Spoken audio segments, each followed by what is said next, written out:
नमस्कार, India voice देख रहे हैं आप और मैं हूं आपके साथ शिवम दुबे। इंडिया वॉइस के खास कार्यक्रम देवभूमि समाचार में आप सबका स्वागत। बुलेटिन की शुरुआत करेंगे, रुक करेंगे खबरों की ओर। दिल्ली से लौटकर मुख्यमंत्री पुष्कर सिंह धामी सचिवालय पहुंचे। यहां मीडिया से बातचीत करते हुए सीएम पुष्कर सिंह धामी ने बताया कि प्रधानमंत्री नरेंद्र मोदी को उन्होंने राष्ट्रीय खेलों के उद्घाटन के मौके पर आमंत्रित किया। प्रधानमंत्री नए राष्ट्रीय खेलों के सफल आयोजन के लिए शुभकामनाएं दी। सीएम ने आगे कहा कि उत्तराखंड में शीतकालीन यात्रा चल रही है, जिसकी विस्तृत जानकारी प्रधानमंत्री नरेंद्र मोदी को दी गई। प्रधानमंत्री नरेंद्र मोदी ने कई सुझाव दिए शीतकालीन यात्रा के लिए। इसके साथ ही उन्होंने यह भी कहा कि शीतकालीन यात्रा में उत्तराखंड पहुंचने का वो प्रयास करें। आदरणीय प्रधानमंत्री जी का बहुत धन्यवाद करता हूं कि हमने उनसे राष्ट्रीय खेलों का शुभारंभ करने का आग्रह किया था और माननीय प्रधानमंत्री जी ने अपनी स्वीकृति दी है कि जो 38वें खेल इस बार देवभूमि उत्तराखंड को जिसकी मेज़बानी मिली है, उन खेलों का उद्घाटन माननीय प्रधानमंत्री जी के द्वारा किया जाएगा और उसके बाद ये खेल प्रारंभ होंगे। इसके साथ साथ मैंने उनको देवभूमि उत्तराखंड में इस बार जो हमने शीतकालीन यात्रा प्रारंभ की है, उस यात्रा की भी जानकारी दी और उनसे आग्रह किया कि किसी दिन एक दिन शीतकालीन यात्रा में वह भी यहाँ पर शीतकाल में प्रवास करें और उनके प्रवास करने से निश्चित रूप से देश दुनिया में शीतकालीन यात्रा का अपना एक प्रचार प्रसार भी होगा, लोगों को जानकारी भी होगी। तो अगली खबर देहरादून से है, जहां अवैध मदरसों को लेकर चर्चाएं जोरों पर हैं और हाल ही में किए गए निरीक्षण के दौरान तमाम अवैध मदरसों की पुष्टि हुई है, जिसको लेकर मुख्यमंत्री पुष्कर सिंह धामी ने कहा कि चाहे अवैध मदरसे हों या अतिक्रमण हो, उत्तराखंड देवभूमि है और देवभूमि में इस तरीके की चीजें किसी कीमत पर नहीं होनी चाहिए। पूरे विश्व के लिए उत्तराखंड आस्था का केंद्र है और इसलिए यहाँ पर सभी कार्य पारदर्शी होने चाहिए। और वहीं मुख्यमंत्री ने अतिक्रमण को लेकर कहा कि अतिक्रमण पर कार्रवाई चल रही है और अवैध मदरसों के लिए भी जांच के आदेश दे दिए गए हैं। अगर इस तरीके की बातें सामने निकल कर आती हैं तो उस पर भी कार्रवाई होगी। उधम सिंह नगर में करीब 129, देहरादून में भी 5 दर्जन के आसपास मदरसे अवैध पाए गए। देखिए, अवैध चाहे मदरसे हों या अवैध अतिक्रमण हो, ये किसी भी कीमत पर देवभूमि उत्तराखंड में नहीं होना चाहिए। देवभूमि का ये एक मूल स्वरूप है। यहाँ के बारे में पूरे देश दुनिया के एक अलग सोच है, आस्था है, श्रद्धा का ये स्थान है, धर्म की, अध्यात्म की, आयुष की ये भूमि है। तो अतिक्रमण हम हटाएंगे और अवैध मदरसे उनका सत्यापन करने के लिए आदेश कर दिए गए हैं। अल्पसंख्यक कल्याण विभाग भी उसको देखेगा, जिलाधिकारी और पुलिस अधीक्षक उस पर पूरी निगरानी करते हुए वेरिफिकेशन ड्राइव भी चलाएंगे। तो चिकित्सा स्वास्थ्य और चिकित्सा शिक्षा विभाग द्वारा हरिद्वार मेडिकल कॉलेज को पीपीपी मोड पर चलाए जाने के बारे में लेटर वायरल होने के बाद हरिद्वार मेडिकल कॉलेज में पढ़ रहे मेडिकल छात्रों ने कॉलेज को प्राइवेट हाथों में सौंप दिए जाने का विरोध किया। आपको बता दें, करीब 640 करोड़ की लागत से हरिद्वार नगर निगम की जमीन पर राजकीय मेडिकल कॉलेज का निर्माण किया जा रहा था। पीपीपी मोड पर दिए जाने से पहले ये कॉलेज प्रदेश सरकार के लिए एक ड्रीम प्रोजेक्ट के रूप में देखा जा रहा था, लेकिन प्रदेश सरकार के अचानक से कॉलेज को पीपीपी मोड पर दिए जाने का फैसला न केवल छात्रों को परेशान करने वाला है, साथ ही इस चुनावी दौर में विपक्षी पार्टियों के लिए बैठे बिठाए एक बड़ा मुद्दा भी दे दिया है। इसी को लेकर हरिद्वार मेडिकल कॉलेज के छात्रों ने आज मेडिकल कॉलेज में धरना प्रदर्शन कर अपना विरोध जताया। इस मौके पर छात्रों ने सरकार पर अपने आप को ठगने का आरोप लगाया और छात्रों का कहना है कि वो किसी भी कीमत पर कॉलेज को प्राइवेट हाथों में नहीं जाने देंगे। कॉलेज के प्रिंसिपल डॉक्टर रंगीला सिंह रैना का कहना है कि उनके पास अभी इस संबंध में किसी प्रकार का कोई लेटर नहीं मिला।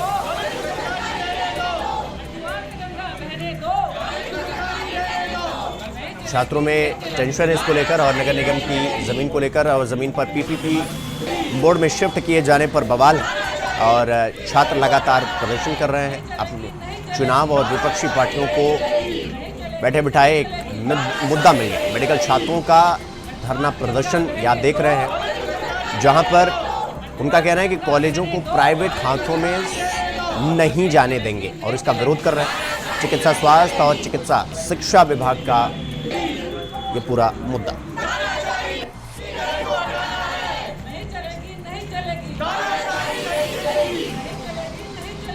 तो जमीन को पीपीपी मोड पर शिफ्ट किए जाने पर बवाल हो रहा है। तो मेडिकल छात्रों का धरना प्रदर्शन और छात्रों में इसको लेकर टेंशन है और उनका ये प्रदर्शन आप देख रहे हैं। प्राइवेटाइजेशन को लेकर छात्र जो है वो इसका विरोध प्रदर्शन कर रहे हैं और नगर निगम की ज़मीन पर कॉलेज का निर्माण और ज़मीन को पीपीपी मोड पर जाने से वो विरोध कर रहे हैं इसका। और कॉलेज के प्रिंसिपल डॉक्टर रंगीन सिंह रैना का कहना है कि उनके पास इस संबंध में कोई लेटर या किसी प्रकार का कोई लेटर नहीं है।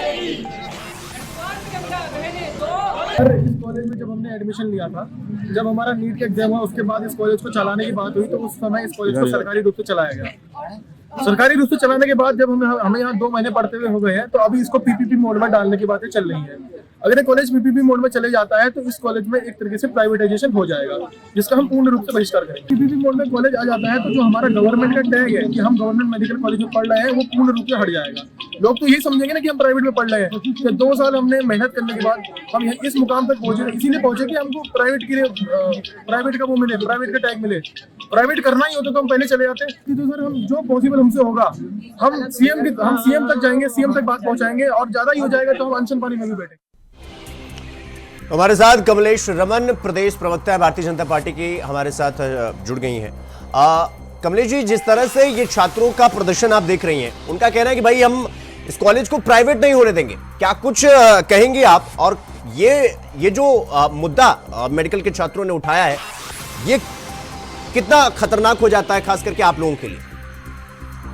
नहीं देखिए, क्योंकि ये हमारे प्रदेश के बच्चे हैं और मेडिकल की शिक्षा प्राप्त कर रहे हैं। मुझे लगता है कि सबको शिक्षा का पूरा अधिकार है। अगर ऐसा नहीं है कि इनके भविष्य के साथ सरकार खिलवाड़ कर रही है, बल्कि और बेहतर सुविधाएं इनको किस प्रकार से मिले। क्योंकि अगर पीपी मोड पे अगर सरकार ये निर्णय ले रही है कि पीपी मोड पे दे रहे हैं, तो और बेहतर शिक्षा कैसे इनको मिल सकती है, उस पर ज्यादा ध्यान दिया जा रहा है। बच्चों को किस प्रकार से वहाँ पर सुविधाएं मिले, उस पर ज्यादा ध्यान दिया जा रहा है। तो पीपी मोड का मतलब है कि और बेहतर सुविधाएं इनका मिलना। मुझे लगता है कि अगर विरोध की बजाय अगर हमारे बच्चे माननीय मंत्री जी से या मुख्यमंत्री जी से जाकर के अगर बात करेंगे और अपनी बात को रखेंगे तो ज्यादा अच्छा होगा, बनस्पति इसके कि वो वहाँ धरना प्रदर्शन करें। उनको शायद मुझे लगता है सरकार से बात करनी चाहिए, और क्योंकि उनकी सुविधाओं के लिए ही ये सारी चीजें हैं। नहीं कमलेश जी, उनकी सुविधाओं के लिए है, ये बात उन्हें तो समझ में आए। वो कह रहे हैं कि भाई इसे प्राइवेट किया जा रहा है किसी भी तरीके से, और हम ये कतई नहीं होने देंगे, और ये प्रदर्शन लगातार सड़कों पे चल रहा है। आप लोग जाइए, इनसे बातचीत करिए, इनको समझाइए कि भाई पीपीपी मोड पर जाने के बाद आप ही का फायदा है। ये बात इन्हें क्यों नहीं समझ में आ रही है?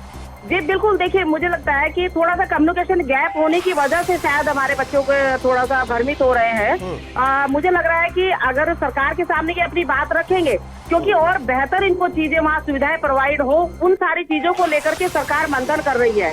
और ऐसा नहीं है कि इनके भविष्य के साथ खिलवाड़ करने की बात हो रही है, बल्कि और भविष्य उज्जवल हो, इसको लेकर के ये सारी चीजें इसमें बनाई जा रही है, करी जा रही है। तो सरकार से इनको बात करनी चाहिए, अपनी बात को रखना चाहिए। मुझे लगता है कि बहुत सकारात्मक निर्णय इसमें निकलेंगे, और हमारे क्योंकि प्रदेश के बच्चे हैं, इनके भविष्य के साथ कतई किसी भी प्रकार से सरकार खिलवाड़ नहीं कर सकती, और उनका तो संकल्प है कि बच्चों को और अच्छी बेहतर शिक्षा यहाँ से स्वास्थ्य मिले। जी ठीक है कमलेश जी, अब मैं आपके पास आऊंगा। हमारे साथ राजीव महर्षि है, प्रदेश मीडिया प्रभारी है कांग्रेस के, हमारे साथ जुड़ गए हैं। राजीव जी, जिस तरह से ये मेडिकल के छात्रों का प्रदर्शन हो रहा है, उनका कह रहा है कि भाई हम सरकारी कॉलेज को हम इस तरीके से प्राइवेटाइजेशन में नहीं जाने देंगे, हम नहीं जाने देंगे। हालांकि कमलेश जी तो कह रहे हैं पीपीपी मोड पर जाने के बाद सुविधा उनको बेहतर मिलेगी, उन मिसकम्युनिकेशन है, इसीलिए छात्र जो है प्रदर्शन कर रहे हैं। राजीव जी, मैं इसमें ये कहना चाहूंगा कि बहुत ही ज्यादा हास्यास्पद है। इस तरीके से पहले आप मेडिकल कॉलेज बनाते हैं, राज्य सरकार बनाती है, और उसके बाद उस राज्य सरकार को पीपीपी मोड पे दे देती है। क्या हमारी सरकार इतनी अक्षम है कि वो एक मेडिकल कॉलेज को नहीं चला सकती है?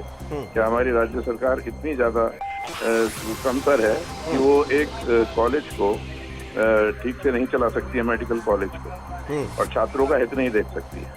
निश्चित तौर पर आजकल देखिए ऐसा है, तमाम मेडिकल कॉलेज जो है राज्य में है, और उनमें बच्चे जो हैं पता नहीं किस तरीके से व्यवस्था करते हैं, पैसे की कैसे कर वो लोग वहाँ पर एडमिशन लेते हैं, दाखिला लेते हैं, और उसके बाद वो उनका एक सपना होता है एक मेडिकल स्ट्रीम लाइन में आना, एक सरकार के अधीन एक जो है काम करना, एक नेचुरल सिक्योरिटी जो है छात्रों को देता है, एक स्वाभाविक सी एक जो है सुरक्षा रक्षात्मक जो है वो है, तो बच्चों को दिखाई देती है, वो इनसिक्योर फील नहीं करते हैं। तो राजीव जी, लेकिन आपको क्यों लग रहा है कि सरकार इसे पीपीपी मोड पर क्यों डाल रही है? देखिए, कोई भी कारण हो सकता है, भ्रष्टाचार चरम पर है, कारण 100 हो सकते हैं, लेकिन अभी मैं उसकी बात नहीं करना चाहूंगा। मैं सिर्फ ये कहना चाहूंगा कि जो बच्चे का सपना है, जो छात्रों का जो सपना है, और वो गवर्नमेंट स्ट्रीम लाइन में अगर रहना चाहते हैं तो गवर्नमेंट का क्या जाता है? गवर्नमेंट को उनको जो है उसी के अधीन रहने देना चाहिए। गवर्नमेंट को क्यों पीपीपी मोड पे देना है वो कॉलेज? निश्चित तौर पर बहुत दुर्भाग्यपूर्ण है और कांग्रेस पार्टी, हम प्रदेश कांग्रेस पार्टी इसका भरपूर विरोध करेगी। कमलेश रमन जी, जवाब दीजिए। वो कह रहे हैं भाई पीपीपी मोड पर डालने के बाद ऐसी कौन सी सुविधा दे देंगे आप जो इन्हें अभी नहीं दी जा सकती है? वो कह रहे हैं भाई भ्रष्टाचार चरम पर है और सरकार के पास इतनी एबिलिटी नहीं है कि वो एक मेडिकल कॉलेज चला सके। नहीं, देखिए मुझे लगता है कि अभी ऐसा इतना पुख्ता निर्णय नहीं हुआ है जिसकी वजह से कांग्रेस जो है धरना प्रदर्शन या विरोध करने की बात करे, और कांग्रेस तो केवल और केवल विरोध की ही बात करेगी। मुझे लगता है कि बच्चों के भविष्य के साथ हमें खिलवाड़ नहीं करना चाहिए।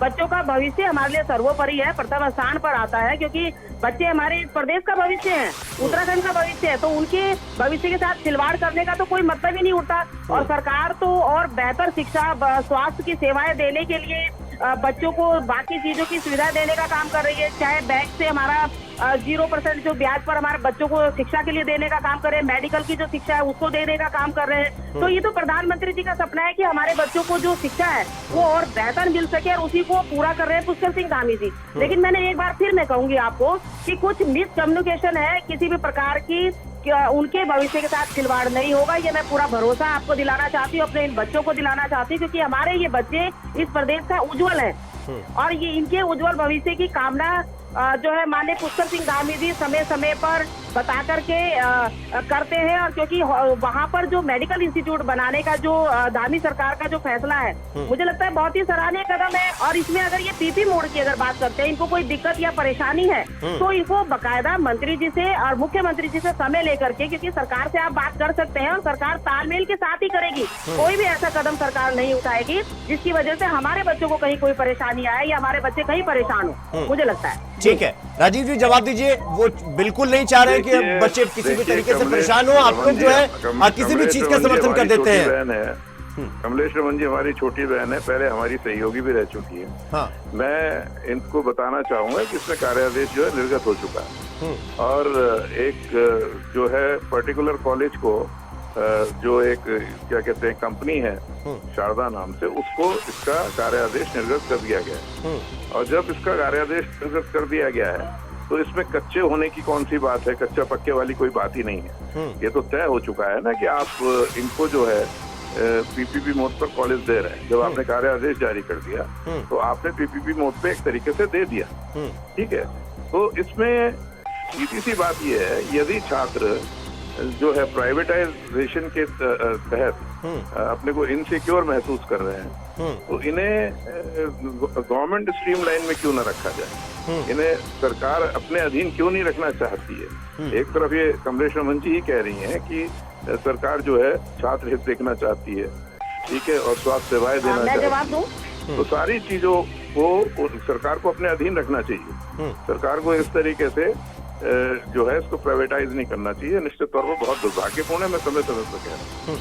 ठीक है, कमलेश रमन जी जवाब दीजिए। जी। देखिए मुझे लगता है कि बार बार जब कांग्रेस का पक्ष दुर्भाग्यपूर्ण कहने का होता है उत्तराखंड के छात्रों के लिए या उत्तराखंड के लिए, तो मुझे इनको थोड़ा सा समझना पड़ेगा। और क्योंकि ये शिक्षा का असर है, इसको बढ़ाने के लिए सरकार हर संभव अपने प्रयास करती है और बच्चों के भविष्य के साथ खिलवाड़ करने का काम कतई नहीं करती है। और क्योंकि देखिए जब चीजें बनती हैं, कोई नई चीज बनती है तो उसमें कुछ नया अचीवमेंट भी होता है, कई चीजें नई भी होती है और उसमें देखा भी जाता है। अगर कहीं तक भी सरकार को ये लगेगा कि हमारे बच्चों के साथ इनमें कहीं कोई गलत हो रहा है या गलत चीजें इसमें प्रोवाइड कराई जा रही है या सुविधाएं नहीं मिल रही हैं या बच्चे जो हमारी मेडिकल लाइन में जो है अपनी सुविधाओं को पूरा नहीं ले पा रहे हैं, तो सरकार उसमें जो है अपना नया कदम उठाने का काम करती है। तो इस तरह की जो भ्रमित स्थिति कांग्रेस पैदा करने का काम करती है, जो भ्रम की स्थिति बच्चों के दिमाग पे डालने की कोशिश कर रही है। बच्चे बहुत समझदार हैं, पढ़े लिखे हैं, और क्योंकि मेडिकल की शिक्षा लेने के लिए वो खड़े हैं, तो मुझे नहीं लगता वो इसकी किसी भी प्रकार के इस तरह के भ्रम जाल में फंसेंगे। पर मैं फिर भी एक बार निवेदन करना चाहूंगी अपने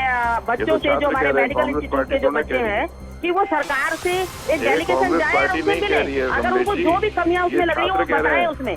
और हमें पूरा भरोसा है, क्योंकि पुष्कर सिंह धामी जी सबकी बात सुनते हैं, सबका साथ सबका विकास और सबको साथ लेकर के चलने का काम करते हैं, तो कभी कोई गलत किसी के साथ भी नहीं होगा। कांग्रेस पार्टी नहीं कह रही है ऐसे, आप कांग्रेस को मत कहिए कुछ, कांग्रेस पार्टी कुछ नहीं कह रही है इसमें। ये छात्र अपने हित की लड़ाई लड़ रहे हैं, छात्र वहाँ धरने प्रदर्शन कर रहे हैं, ये इसमें कांग्रेस पार्टी का कोई सवाल नहीं है। बिल्कुल, इसीलिए मैंने बोला कि हमारे जो छात्र हैं वो बकायदा ठीक है, ये छात्र और सरकार के बीच का मामला है, छात्र और सरकार के बीच का मामला है, और छात्र इसमें सीधे सीधे सरकार, राज्य सरकार को दोषी। चलिए ठीक है राजीव जी, बहुत बहुत धन्यवाद आपका। कमलेश जी, आपका भी बहुत बहुत धन्यवाद हमसे जुड़ने के लिए।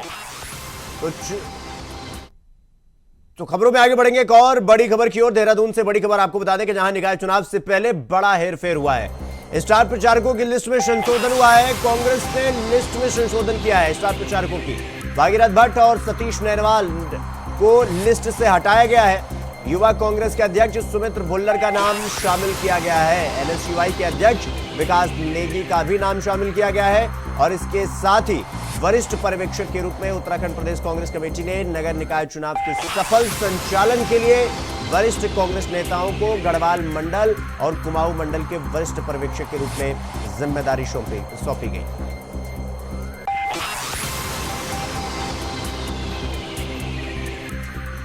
तो भागीरथ भट्ट और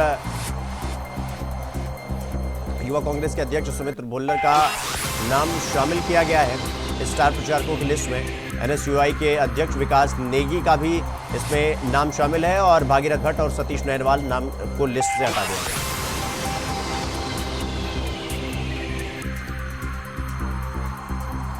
तो आपको बता दें कि कल 40 स्टार प्रचारकों की लिस्ट आई थी और 40 नाम थे उसमें, और आज उसमें से 2 नाम हटाकर 2 नाम और ऐड किए गए हैं। भागीरथ भट्ट और सतीश नैनवाल लिस्ट से हटाया गया है उनके नाम को, और युवा कांग्रेस के अध्यक्ष सुमित्र भुल्लर और एनएसयूआई के अध्यक्ष विकास नेगी का नाम इस लिस्ट में, स्टार प्रचारकों की लिस्ट में शामिल किया गया है। और इसके साथ ही वरिष्ठ पर्यवेक्षक के रूप में उत्तराखंड प्रदेश कांग्रेस कमेटी ने नगर निकाय चुनाव के सफल संचालन के लिए वरिष्ठ कांग्रेस नेताओं को गढ़वाल मंडल और कुमाऊं मंडल के वरिष्ठ पर्यवेक्षक के रूप में जिम्मेदारी सौंपी है। तो निकाय चुनाव से पहले बड़ा हेरफेर देखने को मिल रहा है कांग्रेस के स्टार प्रचारकों की लिस्ट में, और अब 2 नाम हटाए गए हैं और 2 नाम ऐड किए।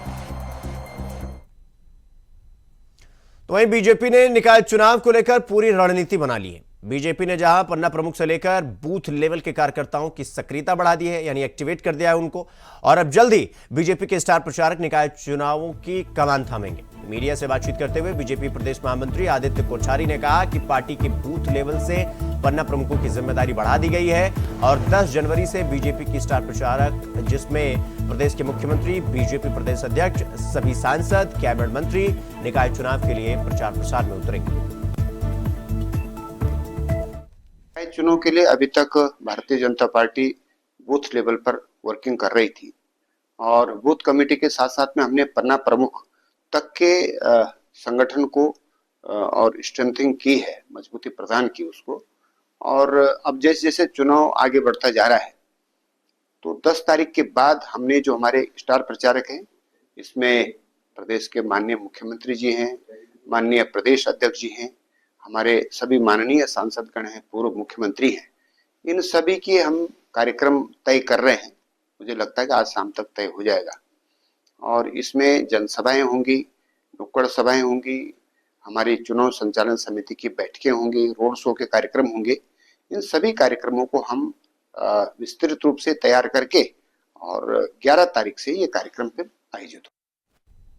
तो उत्तराखंड प्रदेश को 38वें राष्ट्रीय खेलों की मेजबानी मिलने के बाद राष्ट्रीय खेलों का व्यापक स्तर पर प्रचार प्रसार किया जा रहा है। आपको बता दें 38वें राष्ट्रीय खेलों की मशाल तेजस्विनी के जनपद मुख्यालय पहुंचने पर जिलाधिकारी ने स्वागत किया और जिसके बाद जिलाधिकारी ने राष्ट्रीय खेलों के प्रति लोगों को जोड़ने और प्रेरित करने के लिए तहसील परिसर में विशाल रैली को हरी झंडी दिखाकर रवाना किया। साथ ही प्रचार रथ का अनावरण किया। इस दौरान लोगों ने फोटो और सेल्फियां भी खींची। पारंपरिक परिधानों को पहन लोगों ने इस रैली में भाग लिया। उत्तराखंड में आयोजित होने वाले हैं 28 जनवरी से 14 फरवरी तक। यहाँ पर जो मशाल आई वो कल हम लोगों ने हैंड ओवर करी है अल्मोड़ा डिस्ट्रिक्ट से। उसके बाद ये मशाल रैली हमारे गरुड़ से यहाँ वापस बागेश्वर आई और बागेश्वर से हम उनको कल सिरकोट में या ग्वालियर में हम इसको वहाँ चमोली में हैंड ओवर करेंगे। बहुत ज़्यादा भव्य स्वागत हुआ है मौली का और हमारे मशाल तेजस्विनी मशाल का। यहाँ पे सारे बच्चे इतने एक्साइटेड है कि सभी लोग फोटो खिंचाने के लिए यहाँ की गैदरिंग बहुत ज़्यादा हमारी बहुत ज़्यादा हो गई जो हम एक्सपेक्ट नहीं कर रहे थे। तो खबर अल्मोड़ा से है, जहां विश्व प्रसिद्ध जागेश्वर मंदिर से सनातन धर्म पैदल शोभा यात्रा शुरू हो गई और इस दौरान 7 जनवरी से 7 फरवरी तक यात्री विभिन्न पड़ाव से होकर करीब 600 किलोमीटर की यात्रा तय करेंगे। इस यात्रा को लेकर महामंडलेश्वर सप्तऋषि अखाड़ा ने बताया कि सनातन धर्म जागरण के उद्देश्य से ये यात्रा निकाली जा रही है। अलग अलग पड़ाव में अलग अलग यात्री इस यात्रा में शामिल होंगे। आपको बता दें कि यात्रा के शुभारंभ पर भारी संख्या में कुमाऊनी परिधान में सजी महिलाएं कलश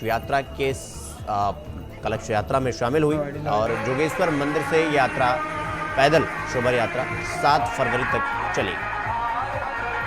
यात्रा जागेश्वर धाम जी से पैदल चल करके भिन्न भिन्न पड़ावों पे है। ये नैनीसैण हो गया, ये आगे को, और 1 महीने तक हमारा ये यात्रा पैदल यात्रा चलेगी। जागेश्वर धाम से नैमिषारण्य तीर्थ सीतापुर तक जाएगी। ये यात्रा आज 7 जनवरी से शुरू होकर 7 फरवरी इसका अंतिम पड़ाव का दिन होगा। विभिन्न पड़ावों में होते हुए प्रत्येक दिन ये गुजरेगी और इसमें 100 से 150 200 समय के साथ साथ और जहाँ जहाँ पर हम जाएंगे श्रद्धालुओं के साथ साथ ये यात्रा बढ़ती जाएगी। और इस यात्रा का उद्देश्य है कि सनातन में जागरण आए और सनातन का पुनर्जागरण हो और जागेश्वर धाम का व्यापक प्रचार प्रसार हो और सनातन की रक्षा।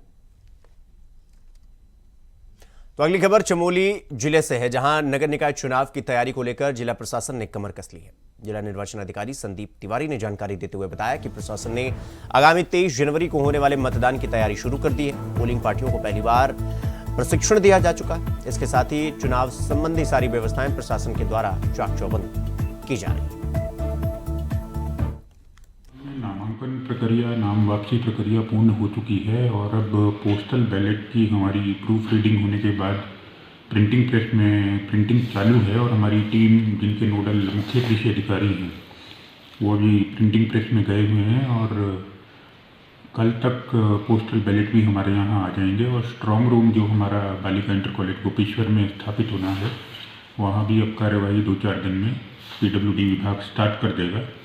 और ट्रेनिंग जितनी भी हमारी पोलिंग पार्टीज हैं, जोनल मजिस्ट्रेट्स हैं, सेक्टर मजिस्ट्रेट्स हैं, उनका 1 राउंड पूरा हो चुका है और अब 2nd राउंड में एक और हम ट्रेनिंग करवाएंगे पोलिंग पार्टीज की और आशा है।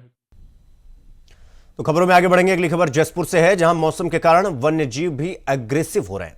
एक तरफ इस कड़ाके की ठंड में मानव जीवन हो या वन्य जीवन, हर कोई बेहाल है, लेकिन कुछ वन्य जीव ऐसे भी हैं जो इस मौसम में बहुत घातक हो जाते हैं, क्योंकि बाघ और गुलदार जैसे जानवरों का इस समय में मीटिंग टाइम होता है, जिस कारण इस मौसम में बाघ और गुलदार जैसे जानवर ज्यादा घातक हो जाते हैं। इसलिए आसपास रह रहे लोगों को विशेष सतर्कता बरतने के लिए कहा गया है। जैसा कि ये देखने को मिला है जगह जगह कि इस समय जो है 2-3 महीने का जो टाइम पीरियड होता है, इस समय जो है टाइगर्स जो है वो प्रेगनेंट रहती है, तो मतलब तो इस समय जो है जैसे भी हम क्षेत्र में जाते हैं तो अगर उस क्षेत्र में अगर टाइगर्स कॉल कर रही है या वो आ रही है तो हमें उस जगह पर विशेष निगरानी रखनी होती है। तो उस जगह पर हम क्या करते हैं, कैमरा ट्रैप लगा के या अपना सघन गश्त करके स्टाफ को सचेत करे रहते हैं, तो वो भी ध्यान रखे रहते हैं। और तथा जो भी उसके आसपास के लोग जो हैं उनको विशेष सतर्कता बरतने कहा जाता है कि इस एरिया में ना जाए। तो देवभूमि समाचार में फिलहाल के लिए बस इतना ही। देश और दुनिया की तमाम खबरों को देखने के लिए देखते रहिए इंडिया वॉइस। नमस्कार।